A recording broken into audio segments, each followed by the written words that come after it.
I've been married to the Ice Queen CEO for 3 years, so when she called me in the middle of the night, I figured this was it. The divorce talk. I was all set to put on the performance of a lifetime, a total emotional meltdown designed to squeeze a few more zeros out of the settlement check. But the voice on the other end of the line wasn't cold and distant. It was trembling, choked with tears, begging me not to go. I froze. Wait a second. This wasn't in the script. Bring 11 p.m. The shrill ring of my phone sliced through the silence of my studio apartment. I shot upright in bed, my heart hammering against my ribs like a trapped bird when I saw the name flashing on the screen. Sophia Blackwood. It's time. It's finally time. 3 years I've been stuck in this world, in this book. 3 years I've been waiting for this exact day. It feels like a lifetime ago, I was just another corporate drone, grinding through the daily subway commute. Hello, Sophia. Ethan. Sophia's voice came through the speaker. But it was wrong. This wasn't right at all. There was none of the icy indifference I'd expected. Instead, her voice was trembling, fragile. It was a tone I'd never heard from her before. I could even hear the faint, suppressed catch of a sob. I was stunned. The lines I'd so carefully memorized were stuck in my throat. This wasn't how the scene was supposed to go. Ethan, where are you? Sophia's voice was as soft as a feather, brushing against my ear. I'm at the apartment I'm renting, I answered honestly. Ever since the day after our wedding, she had kicked me out of our marital home, citing a need for personal space. In 3 years, I could count the number of times we'd seen each other on 2 hands. Is it cold out there? She asked again. The question made no sense. It's fine. The heat's on. I was getting more confused by the second. What was this? A pre-divorce wellness check? Soften the blow before you drop the axe? The line went silent for a moment. Then I heard it, a quiet, choked sob. Was Sophia crying? The woman who could make or break companies with a single word, who wouldn't flinch while negotiating a $10 billion deal, was crying on the phone with me? I had to be dreaming. Ethan, she said again, her voice thick with tears. Don't leave. Please. I'm begging you. Don't leave me. Don't divorce me. Boom. My brain blue-screened. That line just fried my CPU. Divorce? She was the one divorcing me. I had my pants down. Wait, no. I had my tears locked and loaded, and she hits me with this? Sophia, have you been drinking? It was the only explanation I could come up with. No, she denied it instantly. I'm sober, Ethan. I've never been more sober in my life. Listen to me. It was all my fault before. I was a monster. I was blind. Just give me one more chance, please. We can make this work. I'll never make you leave again. You can move back in, okay? Her voice was thick and nasal, her words tumbling out in a frantic, incoherent rush. She sounded terrified, like a drowning person clinging to the last piece of driftwood. I held the phone, completely dumbfounded. What the hell was going on? Was she a regressor? Or had her body been taken over by someone else, like mine? But the book never mentioned anything like this. Was it me? Did my arrival cause some kind of butterfly effect? No, impossible. For the last 3 years, I've been the poster child for laying low. A king among slackers. There's no way I could have influenced the high and mighty CEO. Sophia, just calm down, I said, trying to get a handle on the situation. Did something happen? Nothing happened to me. I just need you to be okay. Her voice was laced with a chilling, residual fear.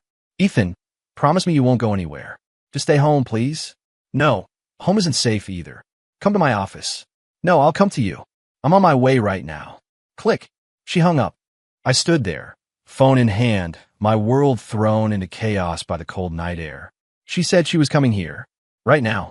I looked down at my 300 square foot apartment, a minefield of takeout containers and empty beer cans. Then I thought about Sophia's 10,000 square foot mansion, the one with 8 maids where you had to change your shoes 3 times just to get to the living room. The thought of those 2 worlds colliding was just surreal. Half an hour later, a frantic knocking echoed through my door. I peered through the peephole, and my heart skipped another beat. It was really her, Sophia. She was wearing a designer Chanel suit, but a trench coat was thrown haphazardly over it. Her flawless makeup was smudged by tears, and her usually perfect hair was a mess. Her face was a canvas of anxiety and fear. She looked nothing like the proud, cold, impeccably polished queen I remembered. She looked like a completely different person. I took a deep breath and opened the door. The second it opened, Sophia launched herself at me like a startled rabbit, wrapping her arms around my waist and holding on for dear life. Her soft body, carrying a cool, floral scent, slammed into me, knocking me back a step. I went completely rigid. 3 years of marriage, and we hadn't just not hugged. We'd never even held hands. The most intimate we'd ever gotten was at the wedding when the officiant forced her to touch my fingertip with hers. I could still remember the icy chill of that brief contact. But now, she was clinging to me like an octopus, squeezing so tight I could barely breathe. Her body was trembling. She buried her face in my chest, taking greedy breaths as her muffled, tear-choked voice vibrated against my ribs. Thank God, you're still here. You're really still here. I could feel my shirt growing damp with her tears. I was completely lost. What was wrong with the world? I stood there stiffly in the doorway, letting Sophia hold me, my mind a swirling vortex of confusion. This woman's behavior was so far beyond my comprehension. Wasn't she supposed to find the very air I breathed repulsive? So what was with this? I found my long-lost treasure routine. Ms. Blackwood, I managed to say, trying to remind her that we weren't exactly on hugging terms. I think you might have the wrong person. The body in my arms went still. She pulled her head back abruptly. Those beautiful, almond-shaped eyes, usually filled with ice, were now rabbit red and swimming with tears as she stared up at me. Ethan, do you have to call me that? Her voice was laced with hurt and disbelief. Have you hated me this much for 3 years? What? Lady, who hated who here? Did you give me a single pleasant look in 3 years? I distinctly remember you saying, just looking at you makes me sick. And now you're flipping the script on me? Are you serious? I don't. I mumbled. You do. She cut me off, fresh tears welling up. You call me Ms. Blackwood. You live in a place like this. You'd rather eat takeout than spend a single dollar of my money. Ethan, you're punishing me, aren't you? I opened my mouth, but found I was speechless. I don't live in a mansion because you kicked me out. I don't spend your money because you canceled all my cards. And the takeout, that's just because I'm lazy. But somehow, in her twisted logic, all of this fit together perfectly, becoming proof of my silent suffering and protest through distance. With an imagination like that, she should be writing novels. You should come inside. It's cold out, I sighed, stepping aside to let her in.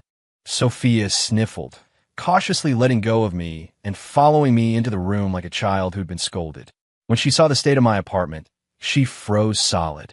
The cramped space, the cluttered mess, the strange, stale air that smelled like a mix of instant ramen and cheap beer. Her eyes scanned the mountain of empty noodle cups in the corner, then landed on the pilled sweater I'd been wearing for 3 years. The guilt and pity in her eyes were practically overflowing. Ethan, her voice trembled. This is how you've been living for 3 years. How have I been living? I've been living like a king. No boss breathing down my neck, no sales quotas to meet. I sleep in every day, play video games, read novels. My only worry is whether to have the spicy beef ramen or the chicken flavor for dinner. If you hadn't shown up and had a meltdown, I'd be collecting my settlement check tonight and flying to Hawaii tomorrow. My mind was screaming, but I kept my face a perfect blank. I just silently pushed a pile of clothes off the sofa to clear a small space. Have a seat. Sorry about the mess. Sophia didn't sit. She just stood there, staring at me, her eyes a tangled mess of emotions. Regret, pity, fear, and a profound, desperate relief that I couldn't quite decipher. I'm sorry, she said suddenly, bowing deeply. Ethan, I'm so sorry. I jumped back, startled. What are you doing? I've owed you this apology my entire life. She looked up, tears streaming down her face. In my last life, I was blind. I was a fool for pushing you away. I destroyed you. I destroyed the Blackwood family. She choked up, unable to continue. But I caught the keyword. Last life. Holy crap. My eyes went wide. This woman, she was a regressor. She'd been reborn. No wonder her attitude did a complete 180. Of course, it all made sense. In the original novel, after Sophia divorced me, the hero of the book appeared out of nowhere and systematically destroyed her family's business empire. The Blackwoods went bankrupt, and Sophia ended up abandoned by everyone, dying alone on the street. It seems she came back with memories of her past life, reborn on the very day the story was supposed to begin. She thinks the tragedy of her last life happened because she divorced me, losing the protection of the hidden powerhouse she married. So now, her only mission is to cling to me, her golden ticket, at all costs. Once I figured it out, I almost burst out laughing. This was a colossal misunderstanding. Lady, you got the wrong guy. I'm not some hidden powerhouse. I'm just a bum waiting for a payout, so I can disappear. The reason you failed in the book wasn't because I was gone. It was because you were the villainess destined to be crushed by the hero. It was the author's will. It was plot, but maybe I could use this misunderstanding. An idea sparked in my mind. If she sees me as her savior, couldn't I raise my price? I was only hoping for one extra zero. Now, it looked like 2 extra zeros wasn't out of question. My heart pounded with excitement. On the outside, though, I was a picture of calm. I channeled the vibe of some all-knowing, mystical master, adopting a serene expression that said, I have seen through the veil of reality. What's past is past, I said slowly. Let it be. 8 simple words, dripping with class. It worked. Sophia was completely floored. She stared at me, her eyes filling with a new level of awe and reverence. You knew. I maintained my enlightened persona. I didn't nod, didn't shake my head. I just picked up a cup of cold tea from the table and took a small sip. Let silence be my answer. That air of mystery, that sense of you can talk, but I already understand everything, was devastatingly effective. Sophia was clearly taken in by my stoic act. The panic in her eyes slowly faded, replaced by the calm of someone who has finally found their anchor. Ethan, thank you, she said sincerely. Thank you for still being willing to give me a chance. I was celebrating internally, but my face remained as still as a pond. Sit, I said, gesturing to the sofa. This time, Sophia obediently sat down, but she only perched on the very edge, her back ramrod straight, her hands placed neatly on her knees like a schoolgirl waiting to be lectured by the principal. Ich glänzte her, secretly loved. To think, she used to not even bother looking at me. Now, she was hanging on my every move. This was the intoxicating power of having information she didn't. Sophia began, seeming to want to say something but not knowing where to start. I watched her, relaxed, waiting for her next move. After a long, internal struggle, she finally gathered her courage, looked up, and fixed me with a pleading gaze. Ethan, can you move back home? Move back home, I laughed inwardly. Dream on. I finally get to enjoy 3 years of freedom, and now you want me to move back in, stare at your icy face all day, and pretend to be a loving husband? What's in it for me? Is the food at your place that good? Well, actually, the food at her place was pretty amazing, but freedom is priceless. I was about to make up an excuse to refuse when I caught a glimpse of her fingers, clenched so tightly they were white, and a fragile hope in her eyes that looked like it could shatter at any moment. A brilliant idea popped into my head. I couldn't refuse her directly. A flat-out no would make her think I was still holding a grudge, still punishing her. I had to make her think I wanted to come back, but there were complications. I had to put the ball back in her court and let her solve the problem. That's how a true hidden master forced into hiding would play it. So, I let out a long, theatrical sigh, gazed wistfully out the window, and filled my voice with the melancholy of a poet staring at the sky. Go back. Can we ever really go back? One sentence. It was enough to make Sophia's face turn another shade paler. Why can't we? She asked desperately. That's your home. I turned to her, my eyes screaming. You still don't get it, do you? Ms. Blackwood, 3 years ago, who was it that announced in front of the entire household staff that my very presence was polluting the air in that house? Sophia's body jerked as if struck, and the color drained from her lips. And who was it that told me, as I was packing my bags, that the Blackwood family doesn't support freeloaders? Sophia's face was now as white as a sheet of paper. She opened her mouth, but no words came out. Tears, like broken pearls, rolled down her cheeks. These were all lines she'd said to my character in the book. I hadn't experienced them personally, but they were brutally effective at twisting a knife. Seeing her break down was incredibly satisfying, but I couldn't smile. I was the devoted and long-suffering hero.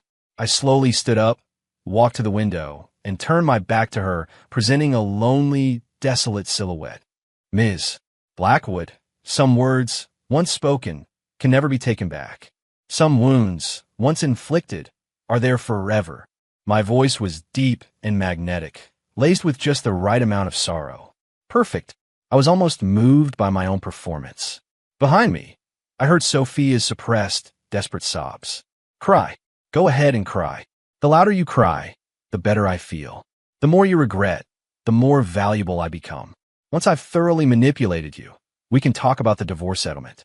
I'll be able to name my price. Then I'll walk away with more money than I can spend, a legend in my own mind. And you can live with the regret of your past life. Thinking about it, I could barely keep the smile off my face. That's not it, Sophia sobbed, getting up from the sofa and walking towards me. Ethan, it's not like that. I was possessed back then. She reached me, seeming to want to hug me, but not daring to. Her outstretched hand trembled in midair. Hit me, yell at me, do whatever you want.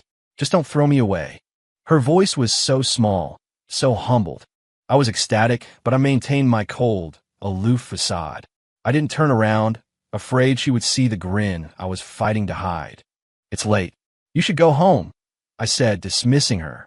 I'm not leaving, Sophia said stubbornly. Not unless you come with me. I told you.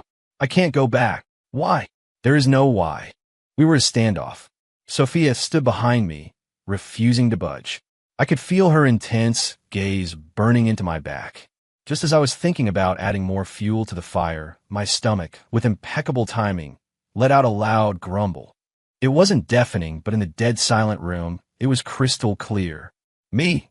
Sophia. The atmosphere instantly shifted from tragic romance to awkward comedy. I wanted the floor to swallow me whole. My grand performance, ruined by hunger. What kind of pathetic master was I? Sophia was taken aback for a second. Then, as if realizing something, she asked tentatively, You haven't had dinner. What could I say? I remained silent. Silence was my only friend. Silence was my last shred of dignity. Sophia looked at my rigid back, then at the half-eaten cup of instant noodles on the table I hadn't thrown out. The pity and self-blame in her eyes nearly drowned her. It's all my fault, she murmured, her voice thick with emotion. How could I let you live like this? She sniffled, then seemed to make a decision. Wait here. She turned and rushed out of my apartment. I stared after her, completely bewildered. What now? Did the squalor finally get to her? Was she running for the hills? Good riddance. Now I can finish my noodles. But 20 minutes later, Sophia returned. She was carrying several large bags bearing the logo of Crestview's most exclusive private kitchen, the hearth. An intoxicating aroma instantly filled the room. My stomach growled even louder. I didn't know what you liked, so I just got a little of everything. Sophia started unpacking the containers on my tiny coffee table. Wagyu steak, lobster thermidor, seared scallops, truffle risotto. A parade of dishes I had only ever seen on TV. I swallowed hard, my eyes wide. This single meal probably cost more than my monthly rent. Go on, eat. It's still warm. Sophia handed me a pair of chopsticks, her eyes full of anticipation, like a puppy waiting for praise from its owner. I looked at her, then at the feast on the table, feeling a strange mix of emotions. On one hand, this was all ridiculous. She had no idea the person she was desperately trying to please was just a slacker planning to take her money and run. She had no idea the real threat was the book's hero, who was about to make his grand entrance. But on the other hand, this food smelled incredible. Fine. For the lobster, I'll let it slide for today. You eat too, I said, picking up my fork. Then, on a strange impulse, I cut off a piece of steak and placed it on her plate. Sophia's body went rigid. She looked at the steak on her plate in disbelief, then back at me. Her beautiful eyes instantly welled up with tears. Ethan, are you going to let your food get cold? I cut her off gruffly, popping a piece of risotto into my mouth. Perfectly creamy, worth every penny she spent. Sophia, however, acted as if she had been granted a divine favor. She carefully picked up the piece of steak, put it in her mouth, and chewed slowly, savoring it like it was the most exquisite delicacy in the world. When she finished, she looked up, her eyes crinkling with a contented smile. It's delicious. That smile was like a ray of sunshine on a winter's day, instantly brightening the dim little apartment. I have to admit, for a split second, my heart skipped a beat. The rest of the meal passed in a strange but harmonious atmosphere. Sophia insisted on cleaning up, even bagging all the trash to take with her. She even tried to mop my floor. I couldn't stand the surreal sight of a billionaire CEO cleaning my dump, so I practically pushed her out the door. Go home. I'll think about moving back tomorrow. I finally caved, if for no other reason than the Wagyu steak. Having a personal, mobile Michelin star restaurant catering to my every whim. Maybe it wouldn't be so bad. Really, Sophia's eyes lit up, shining brighter than any star in the night sky. Yeah, I mumbled. I'll come pick you up tomorrow, she said, locking it in before I could change my mind. 8 a.m. No, 7. I'll be here at 7. With that, she left, looking back every few steps. Watching her disappear down the hallway, I stroked my chin, deep in thought. This was not going according to plan. This reborn Sophia was a wild card, throwing my simple coast and collect strategy into total chaos. But for now, the situation seemed pretty good. At least I'd gone from being a disposable loser about to be kicked out to a hidden powerhouse being coddled by a CEO. The change in status was exhilarating. The next morning, before 7, my door was ringing. I opened it to find Sophia standing there, looking fresh and poised. She'd changed into a sharp white pantsuit, her hair pulled back, with light, tasteful makeup. She had some of her business queen aura back, but the way she looked at me was still cautious, almost timid. She was holding a thermos. I made you breakfast, she said, a little embarrassed, handing it to me. I'm not a very good cook, so please don't be mad. I opened the thermos. A strong, burnt smell hit me. Inside were 2 blackened lumps of something next to 2 fried eggs that had burst, their yolks oozing everywhere. Me. It looked like a biohazard. I looked up at Sophia. She was nervously wringing her hands, avoiding my gaze. I noticed several fresh red marks on her delicate fingers, like she'd been burned by hot oil. Something in my chest softened. It's great, I said, my face a perfect mask of sincerity. I picked up a fork, speared one of the charcoal briquettes, and took a bite. It was dry, hard, and bitter. Cough, cough. I nearly choked. Don't eat it if it's bad. Sophia rushed forward to grab the fork, her eyes turning red. It's my fault I'm so stupid. No, it's good, I said, taking the fork back. I took a big gulp of the milk she'd also brought to wash it down, then stoically finished the rest of the briquette. Don't do this again, I told her, looking her straight in the eye. Sophia's expression immediately fell. I can learn. I'll get better. What I mean is, I paused, meeting her gaze, and said slowly, I don't want you to get hurt again. Sophia froze. She stared at me, then down at the burns on her fingers. Her lips trembled, and without warning, tears started to fall. But this time, they weren't tears of sadness or despair. They were tears of joy, of being deeply moved. Ethan, she choked out, throwing her arms around me. I sighed, a little exasperated, but I didn't push her away. Fine. Consider it a thank you for the steak and lobster. After that heartfelt breakfast, Sophia all but dragged me into her Bentley. Our destination, of course, was the marital home I had only set foot in once on our wedding day. It was a sprawling villa in Crestview's most exclusive gated community, complete with a pool and massive gardens, obnoxiously luxurious. When the car pulled up, the butler and the maids were already lined up waiting. When they saw me get out of Sophia's car, with her clinging affectionately to my arm, every single jaw hit the floor. The expressions were priceless, especially the head butler, Peterson, who had always looked down on me. His eyes were about to pop out of his head, his mouth agape. Sir, you're back, Peterson stammered, looking like he'd seen a ghost. I am, I replied coolly, savoring his shock. God, this felt good. Effortless flexing. It was amazing. Quickly, get the master suite ready for him. Sophia immediately commanded. And move all of my things to the guest room. The master bedroom is for Ethan now. What? Not just Peterson, but I was stunned too. Me and a master, her in a guest room? What kind of move was that? No, I said immediately. Sophia's face paled, thinking I was still angry. Ethan, what I mean is, I looked at her, a sly smile playing on my lips. We're married. Sleeping in separate rooms doesn't seem right, does it? If we were going to put on a show, we might as well go all the way. If I was going to play this game, I had to be thorough. I needed her to believe I'd forgiven her and was willing to be a real husband. That would make her even more devoted. Sophia was completely floored by my words. She stared at me, a deep blush rapidly spreading across her cheeks, from her ears all the way down her neck. That look of shock, joy, and shyness. There was no trace of the Ice Queen left. She looked like a teenager with her first crush. You mean? She stammered, not daring to believe it. I leaned in close, whispering so only she could hear, "Tonight, we sleep together?" Boom! Sophia's face was so red it looked like it might actually catch fire. She stood frozen, a wooden statue that had forgotten how to breathe. The surrounding staff couldn't hear what I'd said, but seeing us so close, they all started smiling knowingly. Only Peterson looked like he'd just swallowed a fly, his face a sickly green. I was in fantastic mood. With my arm around the still petrified Sophia, I strode into the villa like I owned the place. From now on, I was in charge here. My first day back at the mansion was everything I'd ever dreamed of. Sophia went to the office, but not before giving me 1,000 instructions to stay home and relax.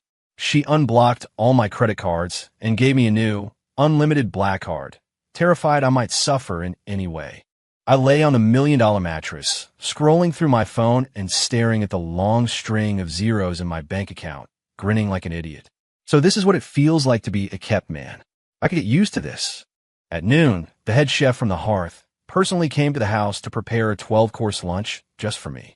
I dined on Australian lobster while sipping an 82 Lafite. Wait, no, I don't like wine. I had him give me a bottle of Pappy Van Winkle. Life should be this simple. In the afternoon, I lounged by the pool while one made peeled grapes for me and another fanned me.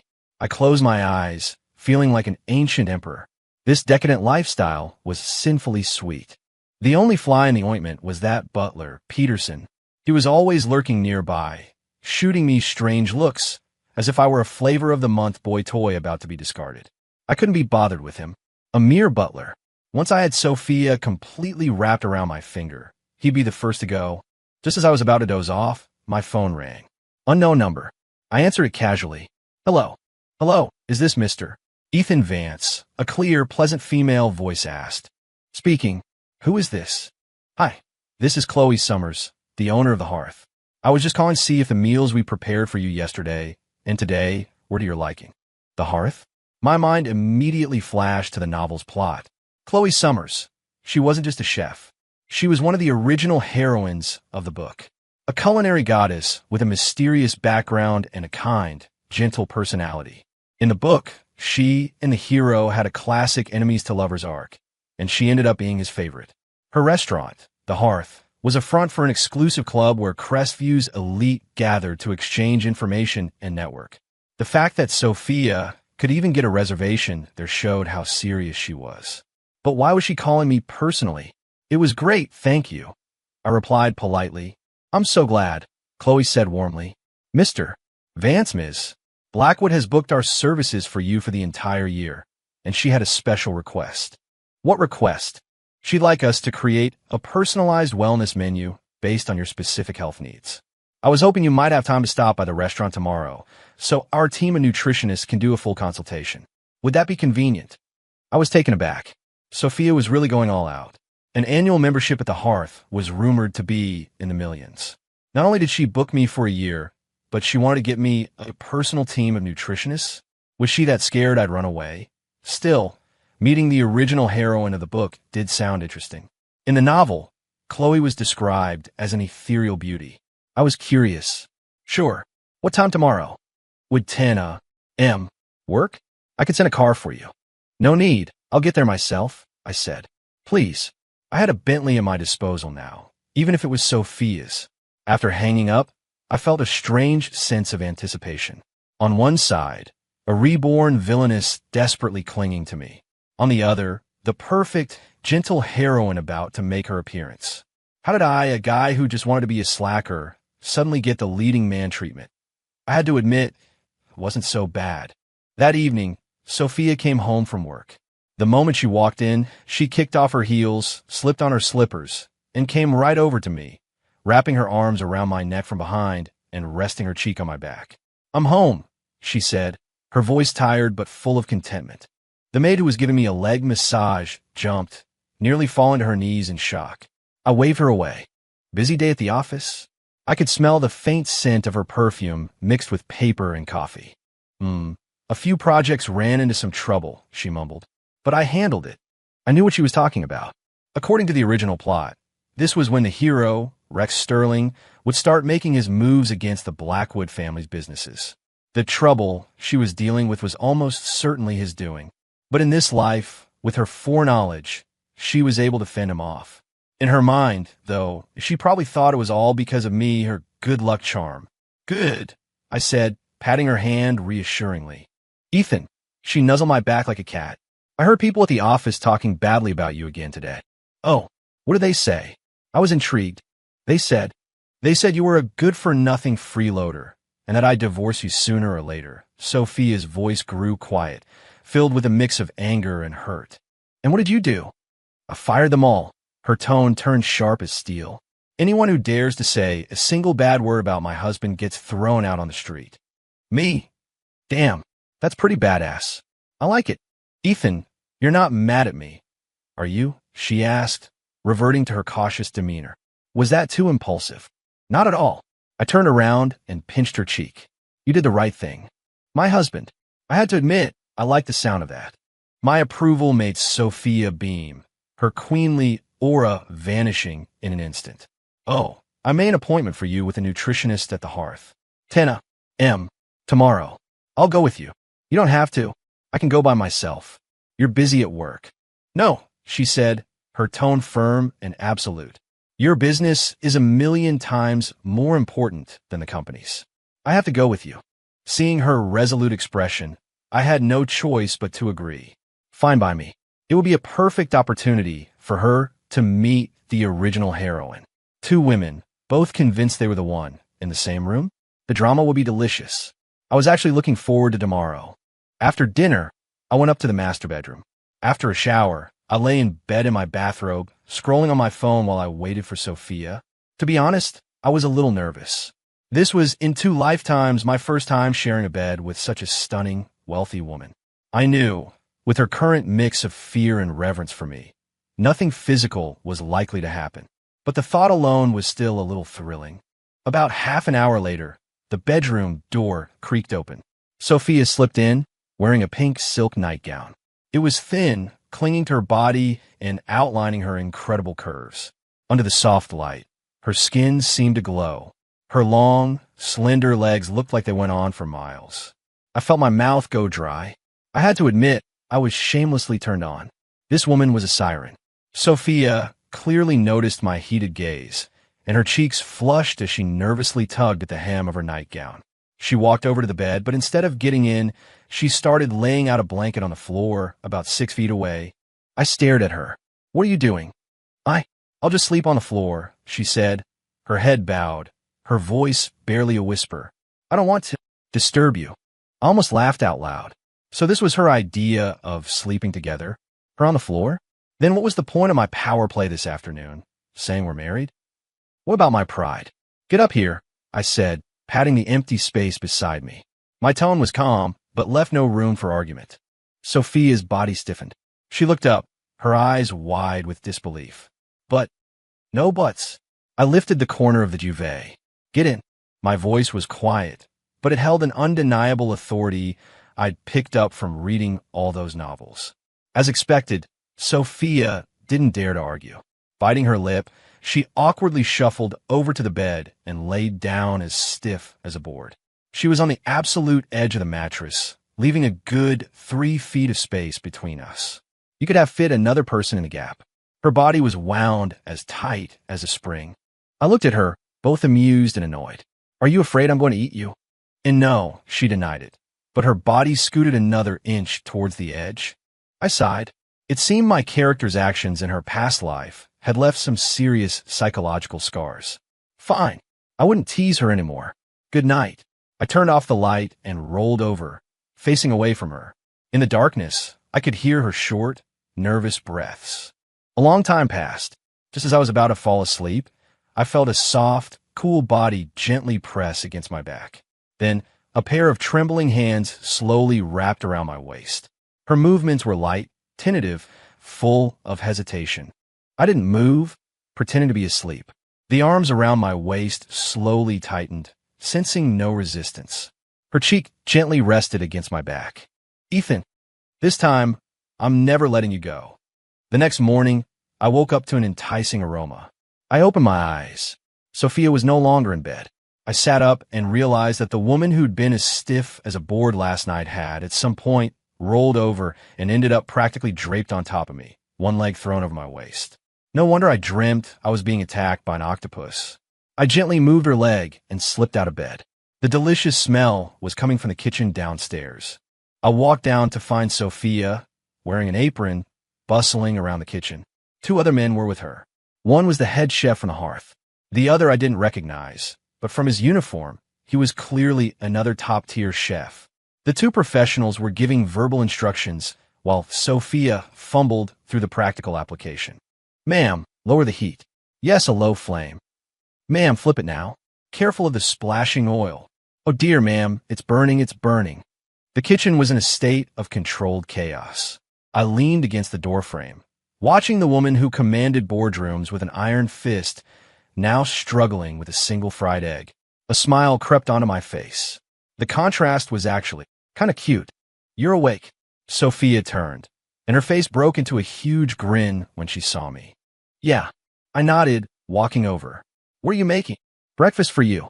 She proudly presented the 1 egg in the pan that wasn't burnt and was still mostly circular. "See? I did it today." She was as proud as if she'd just closed a billion-dollar deal, not just cooked an egg. "Impressive," I said with genuine admiration. Anyone who could reduce 2 master chefs to this state of panic was definitely impressive. "Go get washed up. It'll be ready in a minute," Sophia said, pushing me out of the kitchen. When I came back down, the table was laden with a magnificent breakfast spread. Both American and continental style, a dazzling array. And right in the center, on its own special plate, was the fried egg, Sophia's masterpiece. I sat down, and under Sophia's expectant gaze, I took a bite of her egg first. The taste, well, it was marginally better than yesterday's charcoal briquette. But looking at Sophia's sparkling eyes, I ate the whole thing without changing my expression. Delicious. Really? Yeah, better than anything from the hearth. I swear, out of the corner of my eye, I saw the head chef flinch. But Sophia believed me. She was as happy as a child. Throughout the meal, she kept putting food on my plate, fussing over me more than any of the maids. After breakfast, we set off for the hearth. The restaurant was located on the shore of Crestview's beautiful Moon Lake, a serene, traditional courtyard-style building. The place screamed exclusivity. As soon as we got out of the car, a woman in a simple but elegant white dress came to greet us. She had a gentle, calming presence like a cool breeze. She looked to be in her mid-20s, with delicate features, flawless skin, and a perfect, welcoming smile. Her eyes were especially captivating, as clear as a spring, as if they could see right into your soul. Without a doubt, this was Chloe Summers, a true goddess. "Ms. Blackwood, Mr. Vance, welcome." Chloe gave a slight bow, every movement filled with a classic grace. "Chloe, thank you for fitting us in," Sophia said politely, but the hand on my arm instinctively tightened. A woman's intuition is a powerful thing. Even though Chloe had done nothing, Sophia already sensed a threat. I hid a smile and gave Chloe a polite nod. "Nice to meet you." Chloe's eyes rested on me for a moment, a flicker of surprise in their depths. But she hid it quickly, her smile never wavering. "The pleasure is all mine, Mr. Vance. Please call me Chloe. This way, the nutrition team is ready for you." We followed Chloe through a long, winding corridor to an elegant tea room. The consultation was simple enough. They asked about my eating habits and sleep schedule and used some high-tech equipment to check my vitals. The entire time, Sophia was glued to my side, as nervous as a parent whose kid is taking the SATs. She jumped in to answer every question, painting me as a paragon of health and virtue. My Ethan never smokes, never drinks, never stays up late. He works out every day, eats a clean diet, has a perfectly regular schedule. Listening to her spin this ridiculous tale, I almost choked on my tea. "Lady, are we talking about the same person?" Who is that guy living on takeout and beer, playing video games until 3 in the morning? The nutritionists were clearly confused by the massive discrepancy between Sophia's description and my actual test results. But they were professionals. In front of a major client like Sophia, they had to keep smiling no matter how many questions they had. Mr. Vance has a very strong constitution. He just, needs to slightly adjust his dietary structure to include more fiber and vitamins. The lead nutritionist concluded diplomatically. Did you hear that? Sophia immediately turned to me, deadly serious. No more junk food. From now on, I'm supervising all 3 of your meals. Me? Is this the end of my happiness? After the consultation, Chloe personally brewed us a pot of tea. Mr. Vance, I have a good idea of your preferences now. Starting tomorrow, we will prepare 3 customized meals for you every day, ensuring they're both nutritious and delicious. Thank you for your trouble, I said. Not at all, Chloe smiled, her gaze shifting to Sophia. Anyone Ms. Blackwood cares about this much must be very special. Sophia's eyes instantly sharpened. She tightened her grip on my arm, as if declaring ownership. He's my husband. It's my duty to take care of him. I can see you two are very much in love. Chloe's smile remained flawless, giving nothing away. But as someone who'd read the book, I could see the curiosity and intrigue in her eyes. I knew she was interested in me. It made sense. In the book, Chloe was always drawn to interesting people and situations. And a useless kept husband so cherished by Crestview's top CEO was definitely interesting. A silent battle was about to begin, and I, the supposed prize, just wanted to yawn. This was so boring. I wanted to go home and play video games. On the way back from the hearth, Sophia was quiet and moody. She drove in silence, her brow furrowed in thought. What's wrong? I asked, playing dumb. That Chloe. Sophia hesitated. What do you think of her? Here it comes. The trick question. I looked straight ahead, my face a mask of sincerity. I didn't think anything of her. She's just a business owner. Really? Sophia was skeptical. Really, I said, my tone firm. As far as I'm concerned, every woman who isn't you looks the same to me. I swear, I've never said anything so cheesy in my life. But it worked like a charm. Sophia's frown instantly vanished. She stuck a glance at me, a smile playing on her lips, and even the car seemed to drive a little lighter. See, women are so easy to please. When we got back to the mansion, I was about to retreat to my room when Sophia stopped me. Ethan, come with me. Where? To the office. Her eyes suddenly became sharp. It's time to remind a few people who's in charge. I understood immediately. She was taking me to the office to declare her loyalty and establish my authority. A classic show of power. I loved it. All right, let's go. I agreed readily. Half an hour later, we were on the top floor of the Blackwood Corporation headquarters in the CEO's office. Sophia's executive assistant, a capable woman named Jessica, nearly dropped her stack of files when she saw us walk in hand. Ms. Blackwood, Mr. Vance. Jessica, inform all department heads and above that there will be a meeting in the main conference room in 10 minutes, Sophia commanded, ignoring her assistant's shock. Yes, ma'am. Jessica scurried off to do her bidding. I casually strolled around the office. It was decorated in cold shades of black, white, and gray, just like Sophia's personality. But on her desk, there was a new addition, a pink picture frame. Inside was our wedding photo. In it, I had a plastered-on, fake smile while Sophia looked like I owed her $1 million. Looking at it now, the irony was thick. Don't look at that, Sophia said, coming over and trying to hide the frame in embarrassment. Why not? It's nice, I said, stopping her hand. A handsome couple, a match made in heaven. Sophia blushed again. 10 minutes later, in the main conference room, all of Blackwood Corp's top executives were seated, a tense silence hanging in the air. They all knew this was an emergency meeting, but no one knew what their iron-fisted CEO had planned. When Sophia walked in with her arm linked through mine, the room went dead silent. Every eye was on me.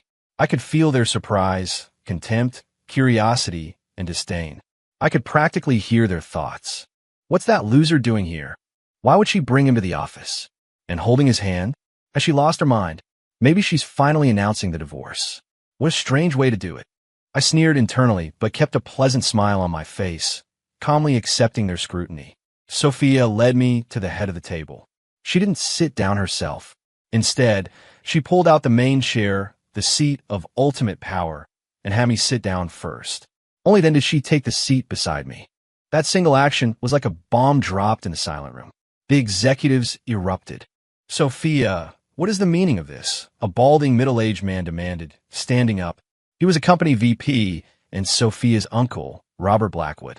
He'd always used his seniority to undermine her. In the book, he was the first to betray the family and side with the hero. The meaning? "Uncle, are you having trouble understanding?" Sophia's gaze turned cold. "Ethan is my husband, the rightful son-in-law of the Blackwood family. Is there a problem with him sitting here? A good-for-nothing freeloader like him has no right to sit there." Robert sputtered, his face red with anger. "Sophia, stop this nonsense. This is a company, not your home." "Today, I'm making an announcement to everyone," Sophia said, ignoring his outburst and scanning the room. Her voice was clear and firm. "From this day forward, Ethan is not only my husband, but he's also the chief executive advisor of the Blackwood Corporation. His Wort is my Wort. His decisions are my decisions. When you see him, you see me. Anyone who disrespects him is disrespecting me. And you can all figure out the consequences of that for yourselves." The room was utterly silent. Everyone was stunned. Chief executive advisor. Was this some kind of joke? Making a man who'd been a freeloader for 3 years the company's top advisor? Had Ms. Blackwood lost her mind? Had this pretty boy put some kind of spell on her? "I object." Robert was trembling with rage. "I will never agree to such a ridiculous decision." "Your objection is overruled," Sophia said coldly. "I am in charge of the Blackwood Corporation now.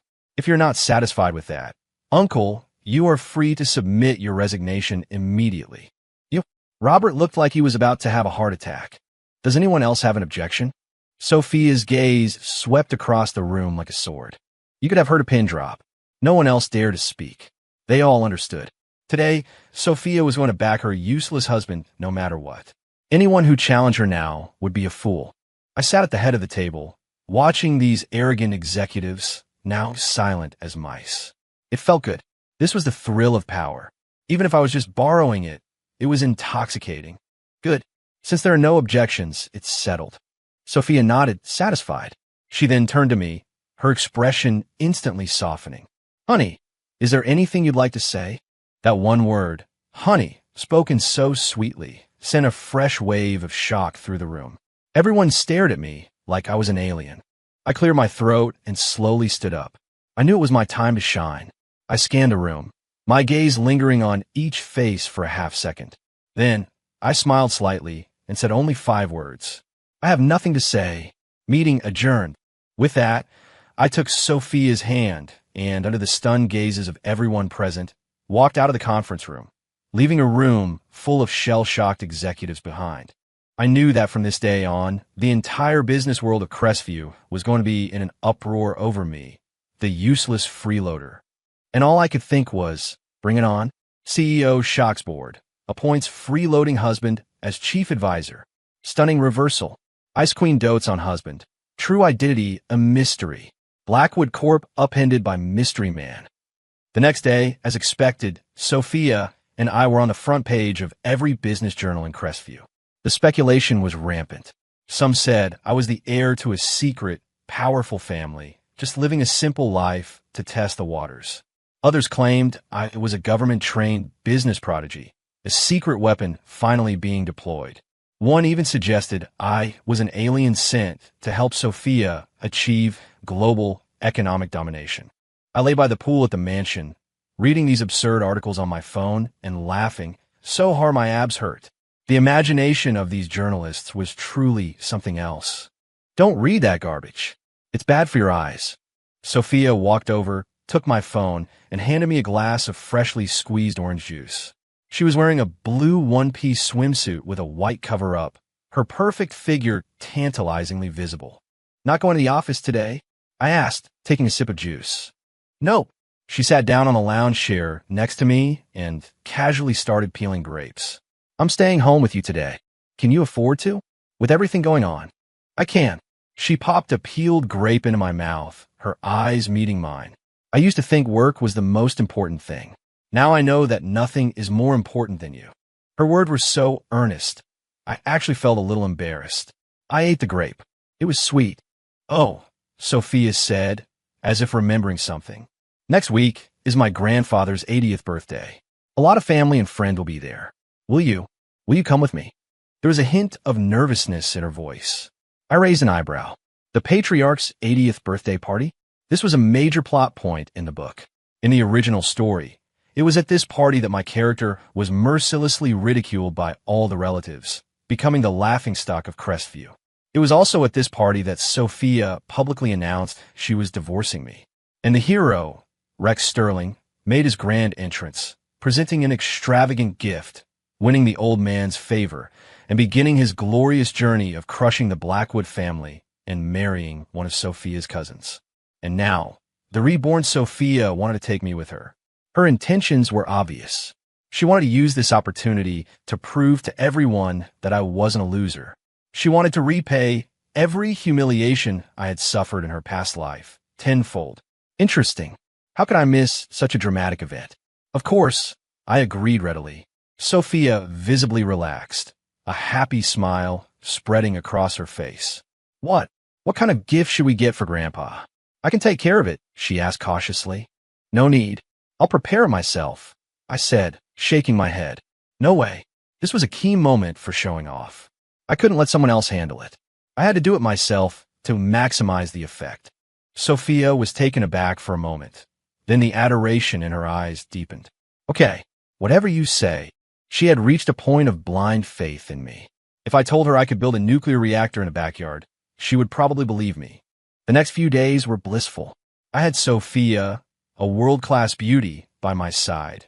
Chloe, a gentle goddess, making me gourmet meals, and a whole team of staff waiting on me hand and foot. All I had to do was exist and enjoy it. Occasionally, Sophia would take me to the office. By now, no one in the company dared to look down on me. Everyone addressed me respectfully as Mr. Vance. Even Peterson, the butler who despised me, now bowed and scraped whenever he saw me. The feeling was incredible. Her uncle, Robert, after being put in his place a few times, had also quieted down, at least on the surface. But I knew he was still resentful, just waiting for me to fail, especially at the birthday party. I was looking forward to it too. Robert, the rest of the snide Blackwood relatives, and the soon-to-appear original hero. I couldn't wait to see the looks on their faces when I, the unpredictable transmigrator, completely derailed their carefully planned script. Just the thought of it was exciting. The day of the party arrived. I wore a custom-tailored suit that Sophia had prepared for me. Italian silk, cut to perfection, it accentuated the physique I had honed over 3 years of, well, lounging around. Okay, I admit, I did do push-ups and sit-ups in my old apartment. A man has to have some pride. When I came downstairs, Sophia, who was waiting in the living room, stared at me, mesmerized. She was wearing a stunning, strapless red gown that made her skin look like porcelain. Standing together, we looked like a power couple straight out of a magazine. How do I look? I asked, doing a little spin. Amazing, Sophia breathed, her eyes full of undisguised adoration. Ethan, you look so handsome tonight. You're beautiful too, I said, reaching up to tuck a stray strand of hair behind her ear, my fingers brushing her cheek. She instantly blushed. Let's go. We don't want to keep Grandpa waiting, I said, taking her hand. Her hand was cool, but it slowly warmed in mine. We got in the car and headed for the Blackwood family estate. It was showtime. The Blackwood estate was a massive, traditional mansion nestled in the hills west of Crestview. Tonight, it was decked out with lights and decorations, the long driveway lined with luxury cars. It seemed like every important person in the city was here. When Sophia and I stepped out of the car, we immediately became the center of attention. Isn't that the Blackwood's useless son-in-law? What's he doing here? Look, Sophia is holding his hand and smiling. Am I seeing things? So, the rumors were true? She's really fallen for that pretty boy. The whispers followed us like a cloud of gnats. I ignored them, a calm smile on my face, as I led Sophia into the grand ballroom. Inside, the Blackwood clan had already gathered, led by Robert. He greeted us with a fake smile. Sophia, you're finally here. We've all been waiting. His eyes swept over me, filled with undisguised contempt. And this must be, Ethan? What a rare sight. It's been 3 years, and this is the first time I've seen you at a family gathering. He emphasized the last part, and the surrounding relatives snickered. Yeah, I almost forgot we even had a son-in-law, a heavy-set woman dripping in jewels, Sophia's aunt, added snidely. He's not the same man he used to be. He's the chief executive advisor now. We'd better be careful. Another man, Sophia's cousin, chimed in, his voice dripping with jealousy. In a last life, these were the people who had trampled my character's dignity into the dust. Looking at their ugly, sneering faces now, I felt nothing. Why waste energy on a bunch of minor characters about to be written out of the story? But Sophia was trembling with rage. Uncle, Aunt, that's enough, she snapped, stepping in front of me protectively. Ethan is my husband. He's my guest of honor. If anyone disrespects him again, I won't care about family ties. My, Sophia, what's gotten into you? Getting angry at your own family for an outsider. Robert feignait de surprise. We're just concerned about you. We don't want you to be taken advantage of. Some men will do anything for money, you know. His insinuation was clear, and the relatives chuckled again. I trust my husband. You don't need to worry about me, Uncle, Sophia retorted, not backing down. Fine, Robert said, the sneer on his face growing wider. Since you trust him so much, let's see what kind of magnificent gift he's prepared for your grandfather today. I hope it's not another cheap, knockoff watch like the one he gave you at your wedding. That was so embarrassing for the family. He was bringing up my past failures. At our wedding, my character had indeed given a fake watch as a gift, a joke that had been circulating in Crestview for years. Sophia's face went pale. She looked at me nervously, worried the old wound would hurt me. But I just smiled. I patted her hand to reassure her, then stepped forward to face Robert. You jest, Uncle. Times have changed. The gift I prepared for Grandpa is, of course, very special. Oh, really? Robert said, his disbelief obvious. Well then, why don't you show it to us now? We're all dying to see. He was trying to humiliate me, certain that I couldn't possibly have anything of value. Not yet, I said, shaking my head with a mysterious smile.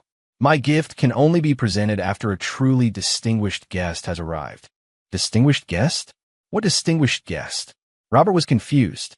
Everyone was. Just then, there was a commotion at the entrance.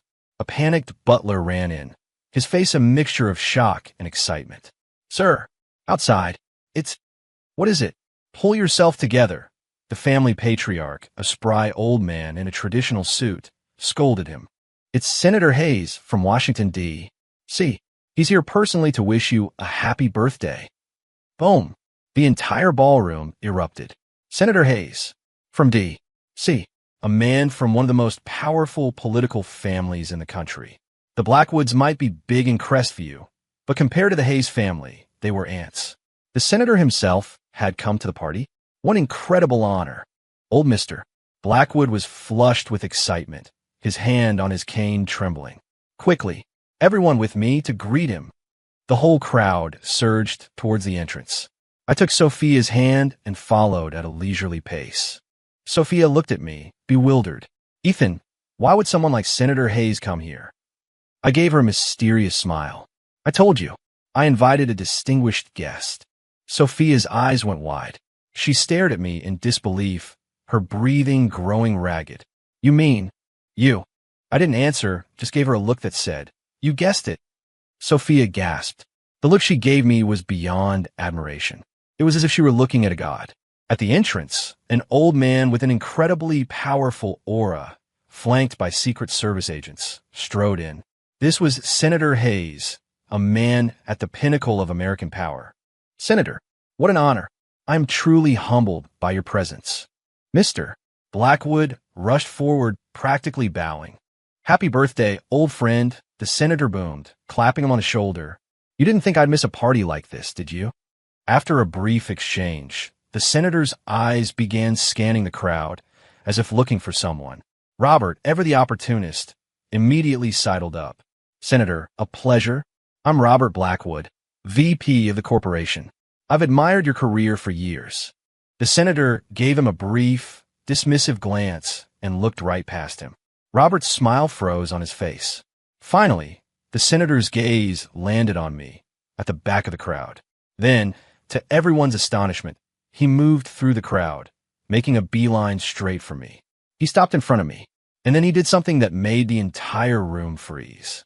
He bowed, a deep, respectful bow. "Mr. Vance, it's good to see you again." Time seemed to stop. You could have heard a pin drop. Everyone's eyes were practically bulging out of their sockets. What were they seeing? Senator Hayes, one of the most powerful men in the country, was bowing to the Blackwood family's infamous freeloader, and he called him Mr. Vance? Had the world gone mad? Mr. Blackwood was speechless. Robert was dumbstruck. All the relatives were gaping like fish. Sophia covered her mouth, her eyes wide with shock. She knew I was special, but she had never imagined my influence could be this immense. To have Senator Hayes himself come and show such deference. This wasn't just a hidden powerhouse. This was a dragon among men. And I, the center of it all, simply helped the senator straighten up. "Senator, you're too kind. Tonight is my wife's grandfather's birthday. There's no need for such formalities between us." My tone was casual, as if I were talking to an old friend. But to everyone else, it was a thunderclap.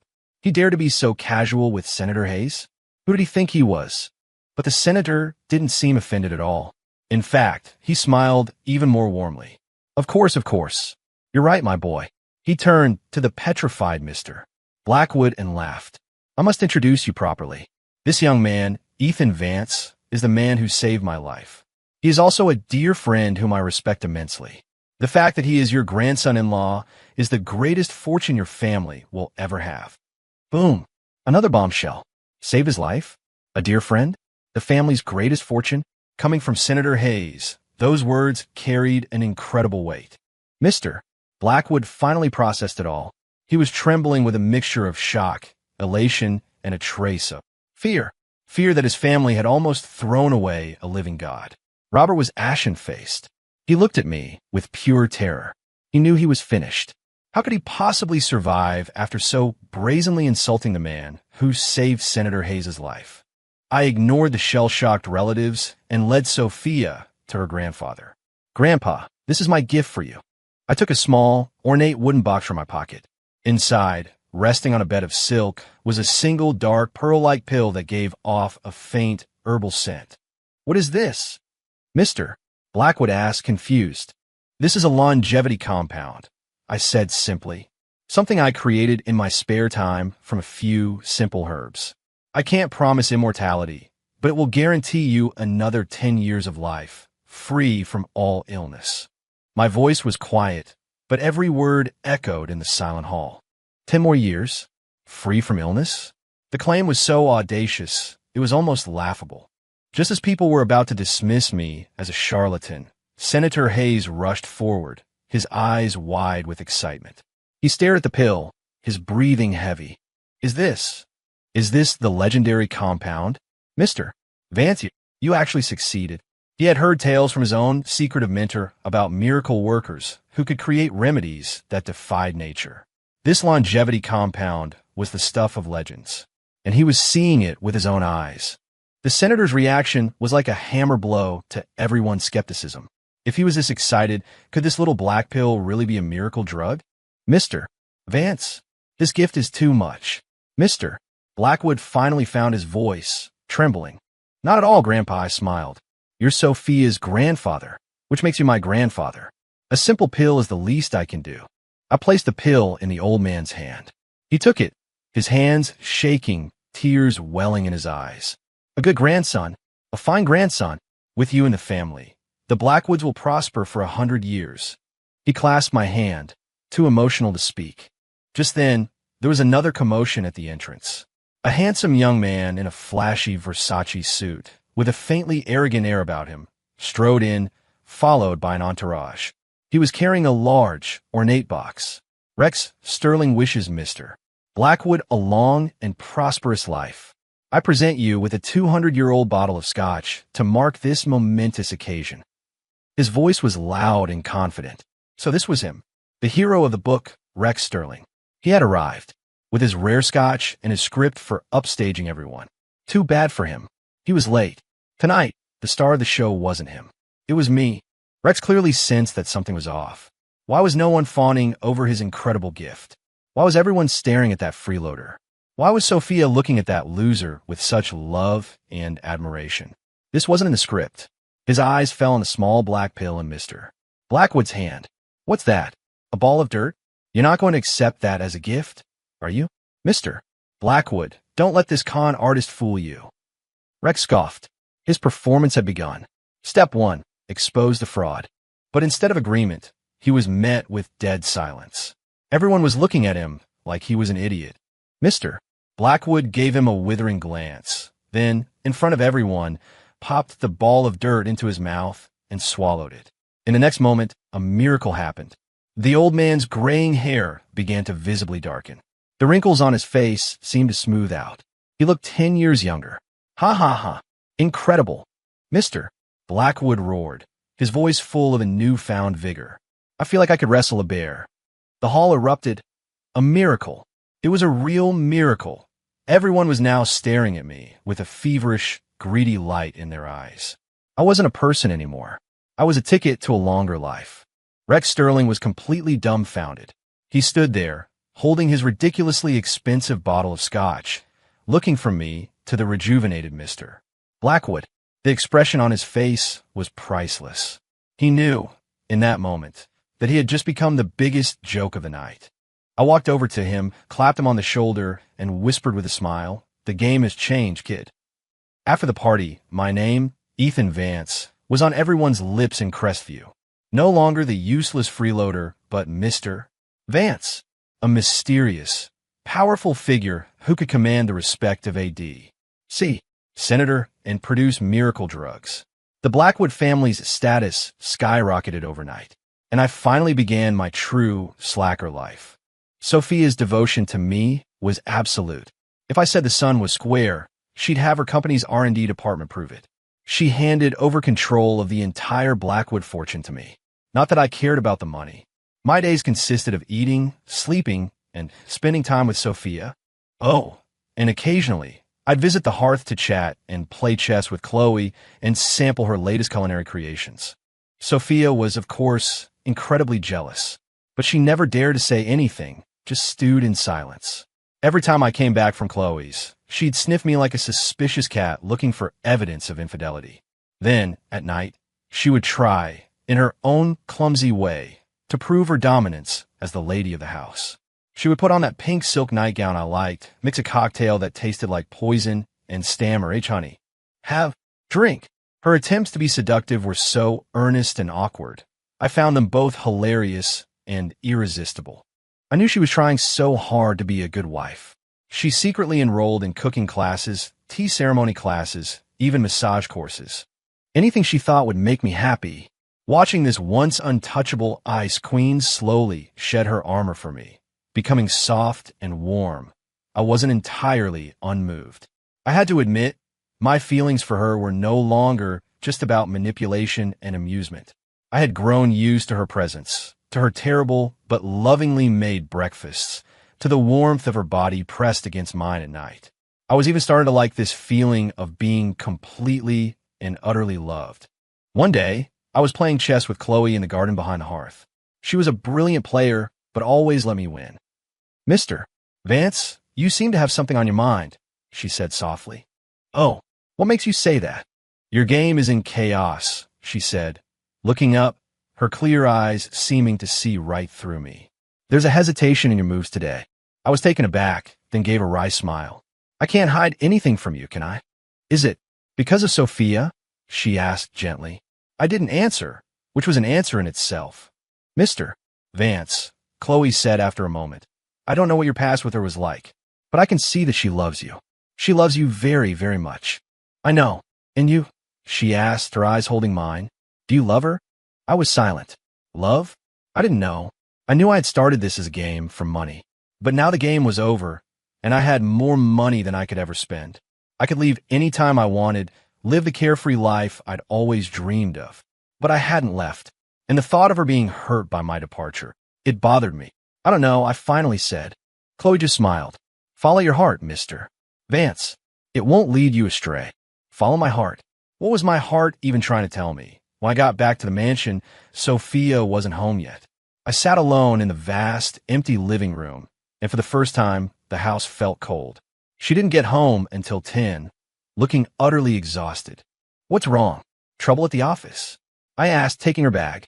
"It's nothing, just a small problem," she said with a forced smile, but I could see the weariness in her eyes. She was lying. After the party, Rex Sterling had disappeared. I thought he'd given up, but it seemed he'd just gone underground, plotting something bigger. And Sophia had been dealing with it all on her own, without telling me. She didn't want to bother me. "You foolish woman." "Sophia," I said, her name sounding serious. "Yes.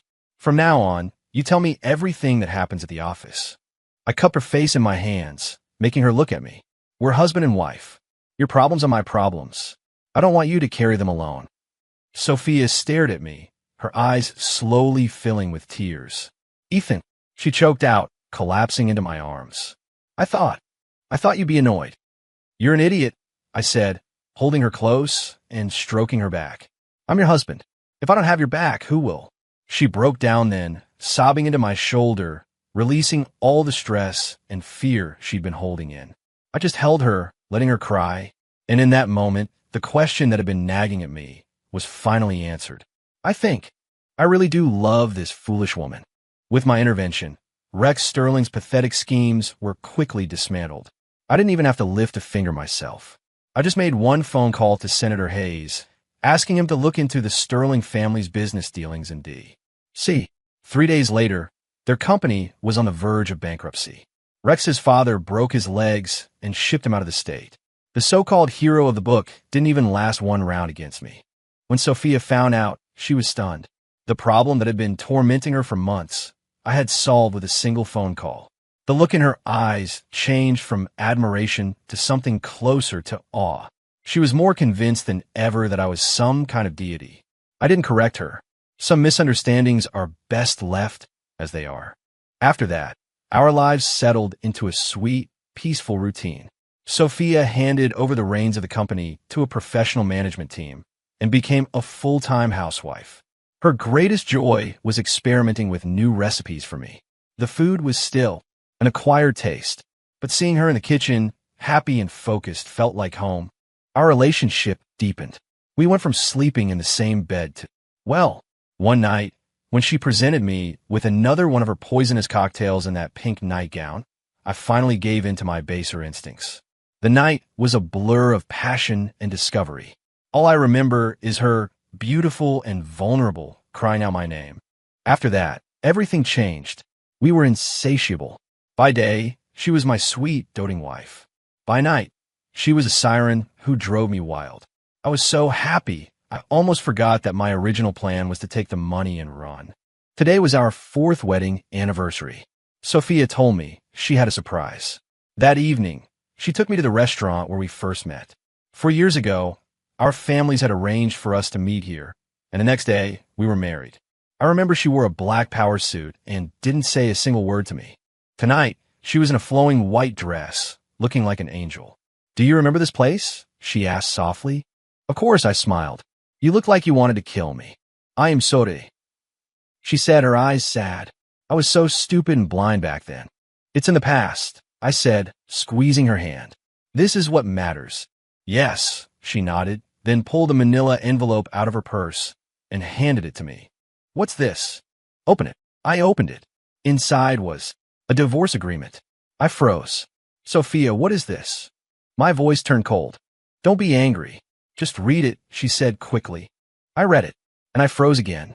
It stated that she, Sophia Blackwood, was voluntarily transferring all of her personal assets, including her 50% stake in the Blackwood Corporation, all real estate, savings, and investments, to me, Ethan Vance.